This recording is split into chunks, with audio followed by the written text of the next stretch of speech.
When I found out he wasn't my real father, I thought I had lost everything. But then I learned who truly was, and the bloodline twist that destroyed Richard's plan forever. With a furious expression on his face, my father spat, "You're not even her real granddaughter. Only blood relatives deserve the family fortune." With the weighty oak shelves brimming with leather-bound classics surrounding us like silent witnesses to his brutality, I stood motionless in Grandmother Margaret's study. 5 days after my grandmother's funeral, the family was already fighting over her will. I managed to ask, my voice scarcely audible over my heart's beating, "What are you talking about?" "Don't play innocent, Claire. Your mother's little secret isn't so secret anymore." He strode over the oriental floor, stopping occasionally to give the formal photo of grandmother above the fireplace a glare. Bloodlines were Margaret's obsession. Once the lawyer confirms you've got no Ashford blood, you'll get nothing. I struggled to maintain a steady voice while staring him in the eyes. "Do you promise to keep your word about this, that only blood relatives deserve grandmother's inheritance?" "Absolutely," he said, raising his chin in the same haughty manner I had witnessed innumerable times as a child. "I'll make sure the family legacy stays with real Ashfords, not imposters. Claire Ashford is my name. I'm 29 years old, and up until 5 minutes ago, I thought my biological father was Richard Ashford. Now, I was obviously learning differently while standing in my grandmother's Georgian estate in the Philadelphia suburbs. I only wanted to be treated fairly, as Grandmother Margaret had stipulated in her will. When we had previously discussed her inheritance intentions, she had made special reference to me, her only granddaughter. The man who had always looked at me with thinly veiled disdain was standing in my way. The man I had spent decades attempting, in vain, to win his favor. "You can attend the reading next week if you must," he said dismissively, "but don't expect anything. I've already spoken with Harrison about challenging any provisions that include you." Charles Wentworth was our family lawyer and a lifelong friend of my father's. I felt cold at the thought of their evident collaboration. Quietly, "I'll be there," I answered. "Grandmother wanted me there." Sentiment with a sneer. "Margaret always had a blind spot for you. Fortunately, the law cares about facts, not feelings." I slipped into grandmother's desk chair as he walked out of the room, stroking the glossy walnut surface where she had read business documents, written innumerable letters, and most recently, drafted her will. My mother texted me, and my phone chimed. "Tonight, we must discuss your father." By themselves, unease crept along my spine as I gazed at the letter.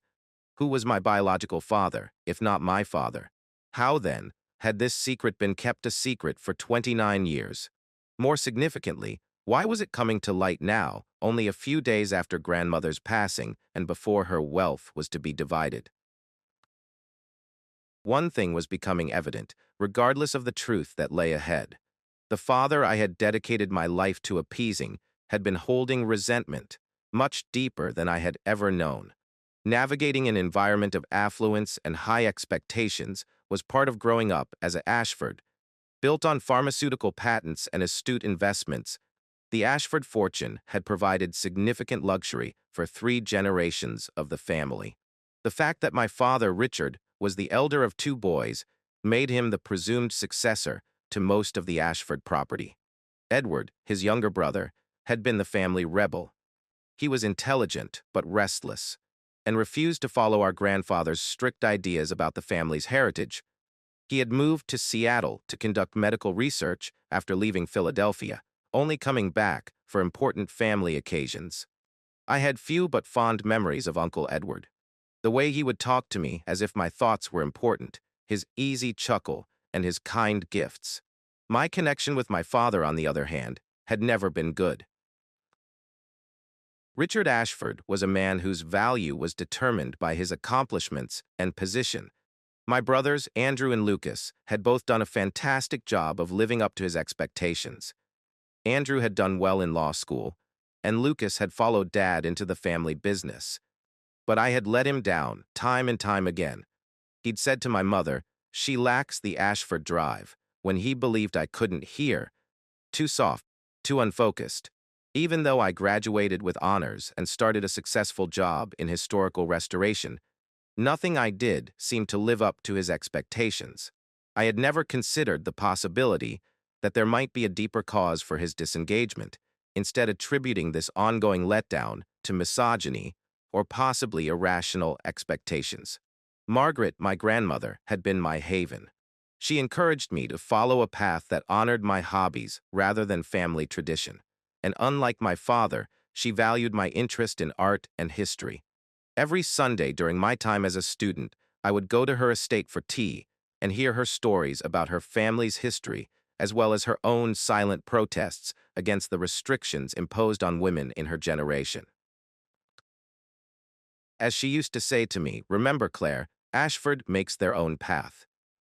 Although her passing at age 88 had been quiet, there was still a need that I was finding difficult to fill. Her absence was made even more painful by the realization that I had lost my strongest family ally. I had seen minor changes in my father's conduct in the days after her funeral. Increased scrutiny when I was around other family members, and quiet chats with Charles Wentworth that stopped suddenly when I walked into a room. I had written these insights off as various manifestations of grief. However, they suddenly had a darker meaning. Grandmother had murmured, "Trust your instincts, Claire. Not everything is as it appears," while holding my hand with unexpected power the last time I had seen her alive. I had assumed at the time that her cryptic remarks were the result of either drugs or exhaustion. I now questioned whether she had been attempting to warn me of the impending tempest that would engulf our family. I had the unshakable impression that I was being pulled into a family drama that had been developing for decades and had deeper roots than I could yet understand as I left grandmother's study to see my mother. Tucked away in a quiet part of the city where the Ashfords were just regular folks, my mother was waiting for me at her favorite cafe. In some way, she appeared smaller, her normally flawless beauty a little unkempt, her eyes shaded by restless nights. She started without introducing herself, twirling her wedding band anxiously. "I never wanted you to find out this way," she said. "Your father, Richard, shouldn't have told you like that." It was cruel and self-serving. I said, my voice just above a whisper, "So it's true? He's not my biological father." With tears welling up in her eyes, she nodded. "It's complicated, Claire. More complicated than Richard makes it sound." My mother revealed a story over the course of the following hour that completely contradicted what I had assumed to be true about my family. Before she met Richard, she was in love with my uncle, Edward. When Edward was awarded a prestigious research fellowship in Seattle, they were young, infatuated, and making plans for the future together. "We agreed that he should go," she clarified. "It was an incredible opportunity." Their relationship had been affected by the separation, but we believed we could handle the distance. She had become close to Richard, who had always admired her from a distance. At a particularly trying time, she stopped the brief romance that resulted from a vulnerable moment when she realized Edward still had her heart. When I discovered I was pregnant, I was certain it was Edward's child. The timing aligned perfectly with his last visit home. Her voice faltered, but Richard insisted the child was his, and Edward was already engaged to someone else by then. I didn't want to disrupt his new life. Richard had proposed right away, arguing that their union was the morally right course of action. My mother didn't understand that his interest had never been solely focused on her until much later. The Ashford fortune had strict inheritance provisions that favored male heirs with legitimate children. "He needed a wife and children to secure his position," she grumbled. "And I needed stability for my baby. It seemed like the best option at the time." The secret remained the same for years. Edward and his wife finally returned to Philadelphia, but they didn't have any children. He devoted himself to medical studies after his marriage ended in divorce, growing more and more cut off from family matters. I inquired, "Did Edward ever know?" "No," my mom said in a whisper. "I couldn't bear to disrupt his life again." and as the years passed, it seemed crueler to reveal the truth. I was stunned by the realization. My father's coldness, Uncle Edward's warmth during his few visits, and Grandmother Margaret's particular attention to me were all memories of my early years that needed to be revisited. At last I questioned, why is Richard revealing this now? The look on my mother's face stiffened. Your grandmother's will. He's always been obsessed with the Ashford fortune, and now he's worried Eleanor might have left you a significant portion. He needs to discredit your claim. But if I'm not a blood Ashford, that's just it, she cut in. You are Ashford by blood, just not Richard's child. You're Edward's daughter, which makes you Margaret's granddaughter by blood regardless. The irony was nearly flawless. I may be able to use a separate branch of the family tree to support my claim, even if my father tried to exclude me from the request by rejecting our biological kinship. I asked myself, feeling lost in this new reality, what do I do now? My mom clasped my hands together across the table. That depends on what you want, Claire. Justice, acknowledgement, or simply your fair share of what Eleanor intended for you. I still didn't have a response. The consequences were too great and the betrayal too recent to be digested in a single discussion. However, one thing became clear to me as we exited the cafe. I refused to let Richard Ashford change my past in order to benefit financially.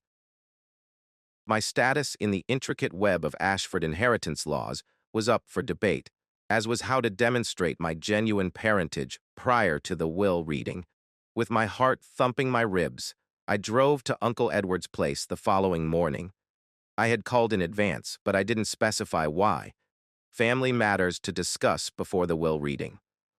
Sitting in his small living room now, surrounded by travel souvenirs and scholarly publications, I found it difficult to find the right words to upend both his and my worlds. He noticed, "You seem troubled, Claire," as he placed 2 teacups on the coffee table. Edward Ashford was still a good-looking man at 58, with the same black eyes I saw every morning in my mirror. Is Richard making things difficult about Margaret's estate? I started to say, it's more complicated than that. But then I stumbled. What was the proper way to inquire if a man was your biological father? Uncle Edward, did you and my mother were you ever together before she married father? His expression changed from one of amazement to one of cautious caution as the cup froze halfway to his lips. Why would you ask about ancient history now? Because Richard has informed me that he's not my biological father, and he's using that claim to challenge my place in grandmother's will. Edward carefully placed his cup down. That sounds like Richard calculating even in cruelty. He examined my face more intently than before. What has your mother told you? As I described my mother's disclosures of their previous relationship, I observed his facial expressions fluctuate between sadness, nostalgia, and a strikingly hopeful gaze. I never knew, he finally admitted. Vivian never disclosed her pregnancy to me. The marriage was finalized by the time I learned about it. He bent over. Claire, are you saying you believe I might be your father? Mother says the moment is right. Richard, however, is committed to proving that I am not descended from Ashford in order to obtain my inheritance. Edward's face grew serious. You are particularly mentioned by name in Eleanor's will. You cannot just be written out of it by Richard. He claims he can challenge any provisions made under false pretenses, namely that grandmother believed me to be his biological daughter. Edward got up suddenly and paced the tiny space. This is absurd. Even if you were not Richard's biological child, you're still Margaret's granddaughter, if you're my daughter. He paused and looked right into my eyes. We have to be positive. A DNA test would provide a definitive answer to this query. I was both relieved and alarmed by his solution's clinical simplicity. You'd be willing to take one? He said, without hesitation in response, I've never been able to fully articulate the connection I've always felt with you. His voice choked. If you are my daughter, well, let's make sure before we get ahead of ourselves. Using a private lab that promised results in 48 hours, Just enough time before the will reading, we set up expedited testing for that same day. A weird mix of excitement and fear gripped my stomach as we turned in our samples. Either way, it would permanently change my relationship with both men. I tried to learn more about grandmother's will while I awaited the outcome. I spoke with Thomas Bellamy, her personal lawyer, who is not the same as Charles Wentworth, the family lawyer. Bernard told me, "I'm afraid I can't discuss the specific provisions before the official reading when I went to his office yesterday. But I can assure you that your grandmother was of sound mind and very clear about her intentions." Did she know? I questioned bluntly about my biological parentage. For a second, Bernard's meticulously bland look faltered. "I cannot comment on that, but I will say that Margaret Ashford was a remarkably perceptive woman, from whose notice very little escaped." I learned all I needed to know from his non-answer. The fact that I was Edward's daughter and not Richard's was something my grandmother had suspected, possibly even verified. When I got an official letter that night, my brief victory vanished. Charles Wentworth had asked the court to postpone the reading of the will until identity issues involving the supposed beneficiaries were resolved. Using his legal connections to buy time as he developed his case against me, Richard was moving more quickly than he had expected. Bernard's secretary informed me that he had been unexpectedly hospitalized with pneumonia and would be unreachable indefinitely when I called him to inquire about the delay. It couldn't have happened by accident. Richard was methodically eliminating my sources of information and possible allies. I would be at a serious disadvantage if I entered the will reading without Bernard or the DNA results. My mother called in a panic that evening. "Richard knows you met with Edward. He's furious, Claire. Be careful. When Richard feels threatened, he becomes dangerous." 2 days prior to the rescheduled will reading, the DNA results were sent by encrypted email. I opened the document with shaking fingers, looking for the conclusion, hidden within technical jargon. Paternity probability, 99.99991%. There is no doubt that my biological father was Edward Ashford. I sat back with a wave of emotions running through me, fury at the years of deceit, grief for the connection I never had, and validation. The scientific validation turned the theoretical possibility into a tangible reality.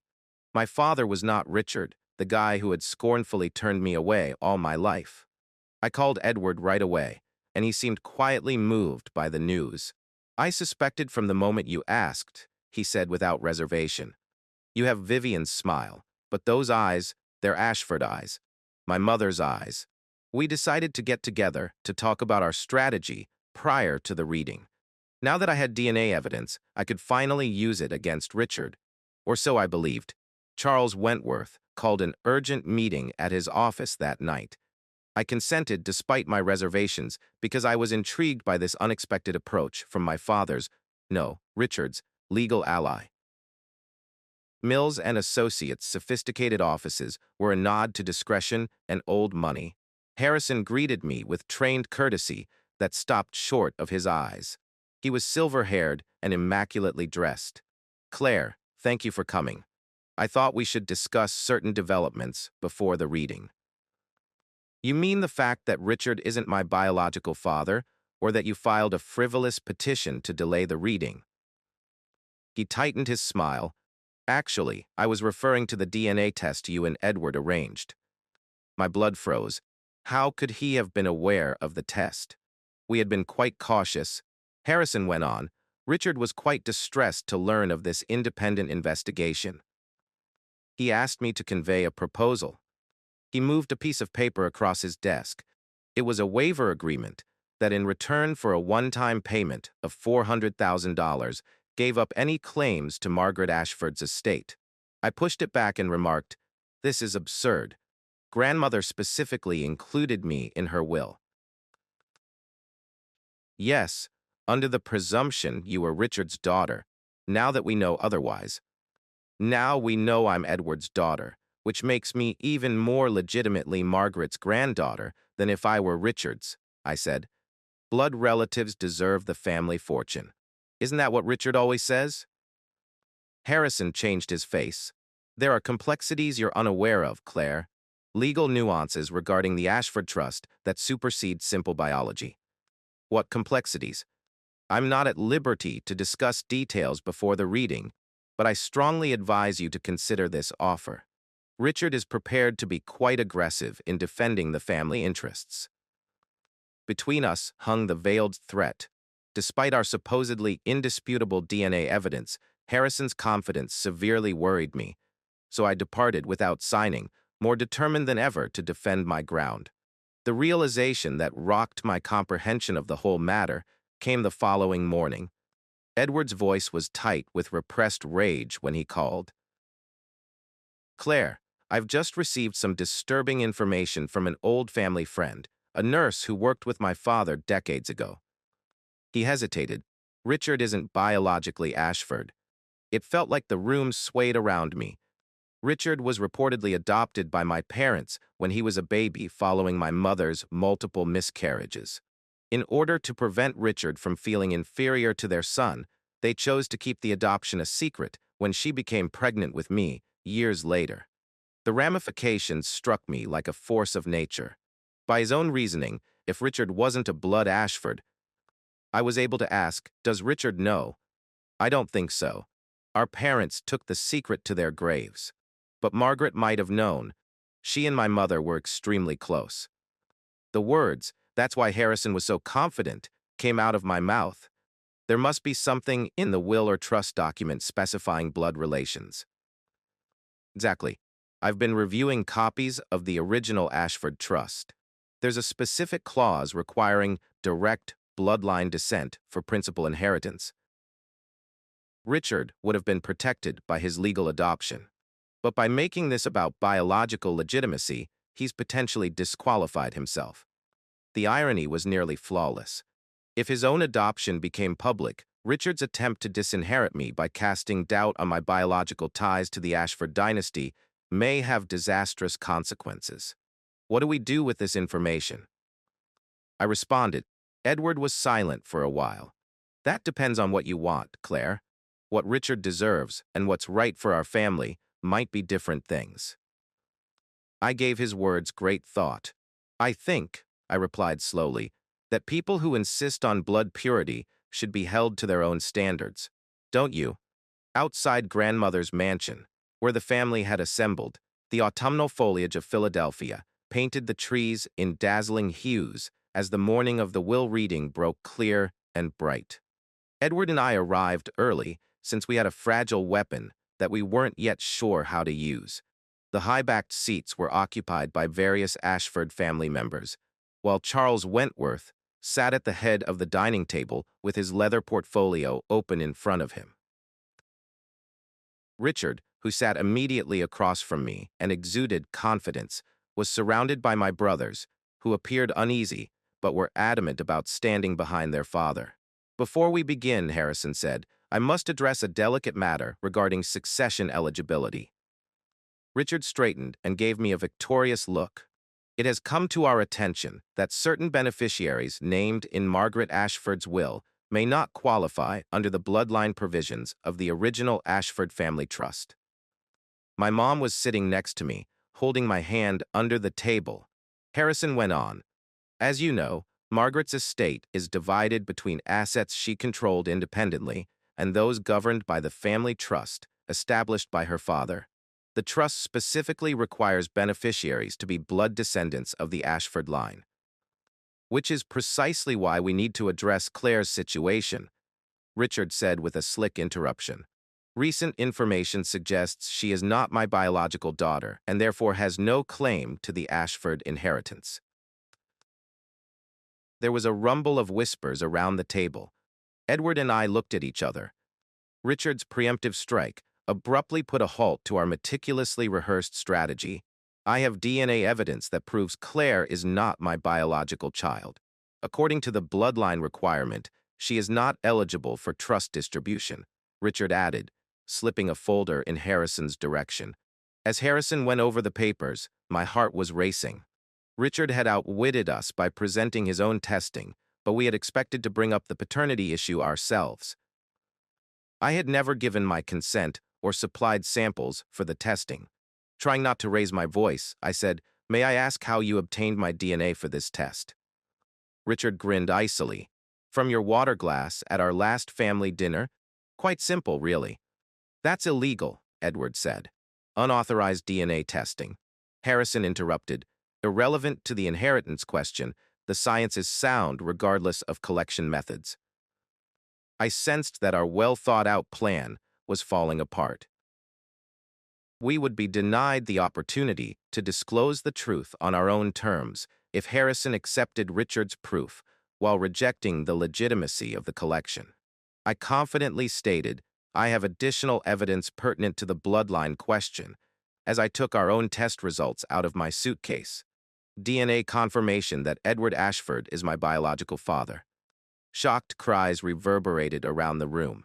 Richard turned on my mother, whose face twisted in rage as she looked at him, without flinching. After looking over our material, Harrison insisted, "This changes nothing. The trust specifies Ashford blood from Margaret's direct line, which flows through her son Richard to his legitimate heirs." It was the gap we required. Edward commanded the focus of the room as he stood slowly.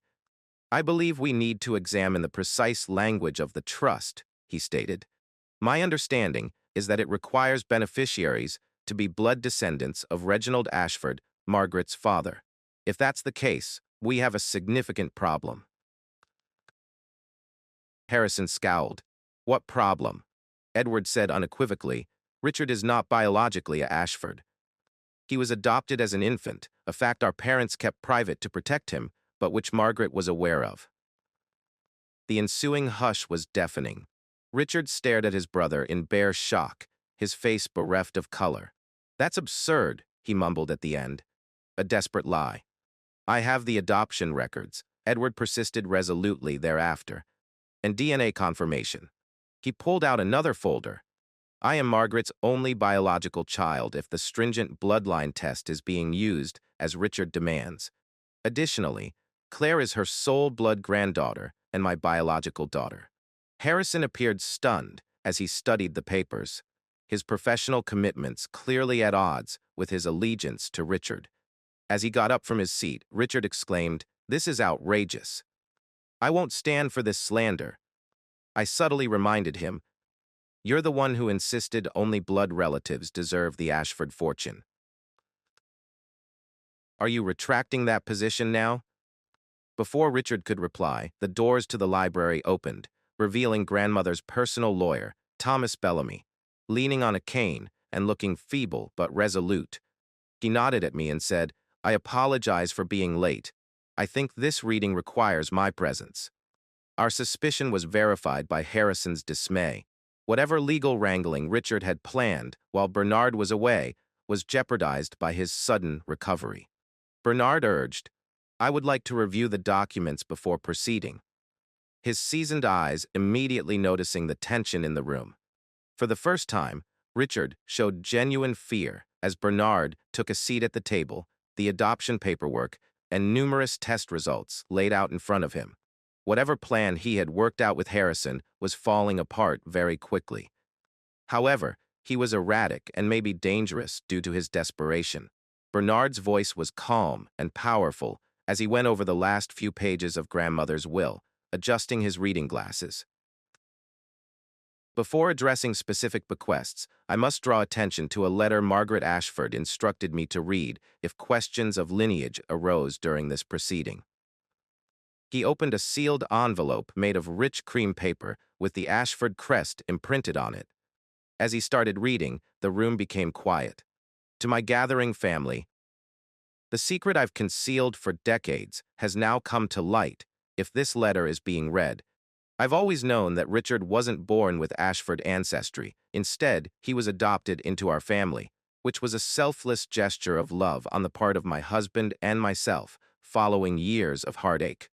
Additionally, I've known that Claire is Edward's biological daughter since the first time I held her. A grandma is familiar with her own ancestry. My father created the Ashford Trust, which requires a blood relationship for the major inheritance.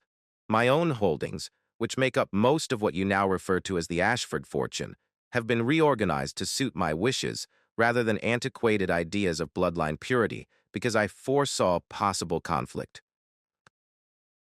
You have been my son in every manner that counts, Richard, but the way you have treated Claire, your brother's child, has exposed a side that belittles the Ashford name you so fiercely defend. You've excluded yourself from what you most desire because you insist on blood qualifying. Bernard stopped and stared at Richard, whose face had turned pale. The distribution is as follows in compliance with Margaret's specific directives, Bernard went on, and in view of the DNA evidence that was produced today, verifying both Richard's adoption and Claire's parentage, Edward Ashford and his biological daughter, Claire, inherit the trust funds that are necessary for the Ashford bloodline. The precise bequests listed here will determine how Margaret's personal estate is divided. Bernard quietly moved the documents away as Richard rushed for them. You promised. Richard yelled at me, his calm exterior revealing anguish. You said only blood relatives deserve the fortune. No, I quietly corrected him. You said that. I merely asked if you would keep your word about it, and you promised you would. Watching Richard's meticulously crafted world fall apart under the weight of his own hypocrisy was more just than the bequest itself in this instance. The will reading's aftermath played out like the last scene of a Greek tragedy. Undone by his own schemes, Richard bounded out of the mansion with threats of legal challenges that everyone in the room knew would be unsuccessful. After Bernard disclosed that he was aware of the adoption paperwork he had purposefully hidden, Charles Wentworth followed, his career in ruins. Stunned by the disclosures, my brothers came to me hesitantly. The first to speak was Lucas, who was always the more sensitive of the two. His words were muted. I had no idea about any of this, he continued. All those years, the way he treated you, it makes a terrible kind of sense now. Andrew gave a solemn nod. For what it's worth, you've always been our sister. That hasn't changed. I was more affected by their genuineness than I anticipated. Richard had also influenced them, but in different ways. Maybe, with time, there was a relationship there worth keeping. Next came Mother, with a mixture of relief and fear on her face. I should have told you years ago, she remarked. I concluded you were protecting me for her. I understand that now. Later that night, while Edward and I were sitting in Grandmother's study, surrounded by the books and artifacts of a family history that we were each recreating in our minds, we had the most thought-provoking talk. With the weight of years lost in his voice, he questioned, "What will you do now?" "Build something new," was my straightforward response. "We can't recover the time we lost, but perhaps we can create something better going forward." His smile was so like mine that I couldn't help but marvel how I hadn't noticed it earlier. I'd like that very much. I sensed Grandmother's presence in the room as we conversed into the night, exchanging tales and making connections. Her insight, her vision, her unwavering faith that the truth would ultimately win out. She had made all the necessary arrangements so that justice would be done without my having to personally administer it. Richard's demise ultimately resulted from his own character being exposed under duress, not from anything I did. Unaware that he was the real outsider all along, he had spent decades making sure I felt alienated from the family. The irony was just right and just enough. I came to the realization that the best inheritance of all was a father who genuinely wanted me in his life as I looked to the future. I used to think revenge meant getting even. Now I know it means moving on with dignity. I let the truth speak for itself, and I let go of everything that no longer served me. That's how I won.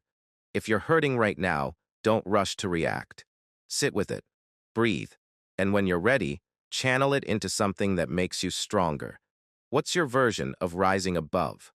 Share it below. This is a safe place for stories, growth, and healing.